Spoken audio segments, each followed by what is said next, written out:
തൃശ്ശൂർ ജില്ലയിലെ ചാവക്കാടിനടുത്ത് പുന്നയൂരുള്ള ആ പാടശേഖരങ്ങൾക്കിടയിലൂടെ ഇങ്ങനെ പോകുമ്പോഴാണ് ഒരു കെട്ടിടം എൻ്റെ ശ്രദ്ധയിൽപ്പെട്ട് കേട്ടോ. വളരെ മനോഹരമായിട്ട് ആ പാടങ്ങൾക്കിടയിൽ ഇങ്ങനെ നിൽക്കുന്നുണ്ടപ്പോഴാണ് ഞാൻ വണ്ടി നിർത്തി ഒന്ന് നോക്കിയത്.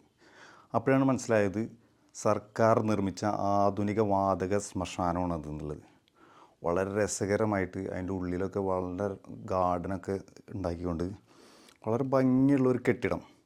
അപ്പോൾ ഞങ്ങൾ അവിടെ ചെന്ന നേരത്ത് അത് അടച്ചു കിടക്കുകയായിരുന്നു, വർക്കിംഗ് ടൈം ആയിരുന്നില്ല. അപ്പോഴാണ് ഞങ്ങളൊന്ന് ഇറങ്ങി നോക്കിയത്.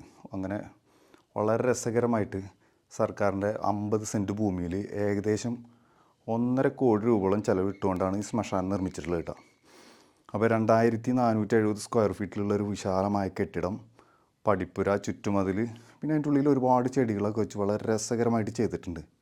അപ്പോൾ ഇതിൻ്റെ അകത്ത് പ്രൈമറി ചാമ്പറിൽ 850 ഡിഗ്രി സെൻറ്റിഗ്രേഡിലും സെക്കൻഡറി ചാമ്പറിൽ 1050 ഡിഗ്രി സെൻറ്റിഗ്രേഡിലുമാണ് സംസ്കരിക്കുക.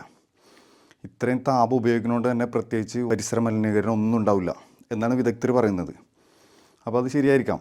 അപ്പോൾ വളരെ രസകരമായിട്ട് ഉള്ളൊരു സംഭവം നമ്മളെ സർക്കാർ ഇങ്ങനെയൊക്കെ ഉണ്ടാക്കാൻ കഴിഞ്ഞു എന്നുള്ളത്, ഒരു സർക്കാർ സ്ഥാപനം ഇങ്ങനെ കാണുന്നുള്ളതിന് വലിയ സന്തോഷമാണ്. അപ്പോൾ ഇതിൻ്റെ പിന്നിൽ പണിയെടുത്ത് കുറേ ആളുകളുണ്ടായിരിക്കും. അവർക്കൊക്കെ ഒരു ബിഗ് സല്യൂട്ട് പറയുക. ഇത് ഈ വീഡിയോ കാണുന്ന ആരുടെയെങ്കിലുമൊക്കെ നാട്ടിൽ ഇതേപോലത്തെ വളരെ മനോഹരമായ സ്ഥലം ഉണ്ടെങ്കിൽ ഒന്ന് അടിയിൽ കമൻ്റായിട്ട് പറയണം.